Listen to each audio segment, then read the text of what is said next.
La vaccination par AstraZeneca va reprendre dès aujourd'hui dans plusieurs pays, dont la France, l'Allemagne ou encore l'Italie et la Slovénie. Les uns après les autres, ils avaient suspendu par précaution son utilisation.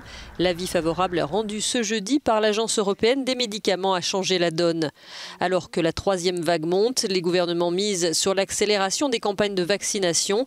Le Premier ministre français qui s'est exprimé hier a annoncé qu'il recevrait lui-même une injection du vaccin AstraZeneca ce vendredi. La haute autorité de santé française, qui est chargée dans notre pays de formuler les indications de tel ou tel vaccin, actualisera sa recommandation s'agissant du vaccin AstraZeneca afin que nous puissions reprendre immédiatement, dans la foulée, dès demain après-midi, la campagne de vaccination. Les experts de l'Agence européenne des médicaments ont confirmé notre approche, a dit le ministre de la Santé allemand.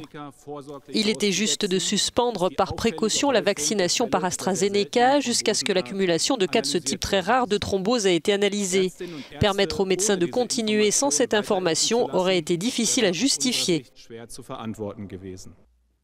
D'autres pays, notamment les Pays-Bas, le Portugal et l'Espagne, vont attendre la semaine prochaine pour reprendre les injections. Le temps de faire le point et de reconsidérer par exemple les groupes d'âge visés pour ce vaccin, explique la ministre de la Santé espagnole. Lundi prochain, nous nous réunirons avec les régions pour définir définitivement quel groupe, sur la base de l'alerte reçue et de la modification du dossier technique, nous commencerons à vacciner avec AstraZeneca dans notre pays. De leur côté, la Norvège et la Suède attendront d'avoir effectué la semaine prochaine leurs propres évaluations pour reprendre la vaccination. En Italie, les injections reprennent dès ce vendredi. Comme dans beaucoup de pays, un certain nombre de personnes gardent des réticences face au vaccin, tandis que d'autres assument la dose d'incertitude que comporte tout médicament.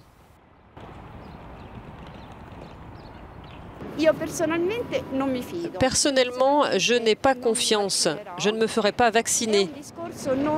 Je sais que moralement, ce n'est pas très correct, car si tout le monde pensait comme moi, le Covid ne disparaîtrait jamais.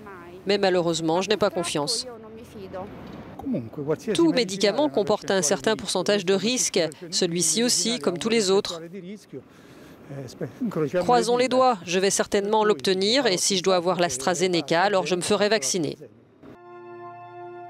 Premier pays européen à avoir subi de plein fouet la pandémie, il y a tout juste un an, l'Italie commémorait hier les plus de 103 000 victimes du Covid-19.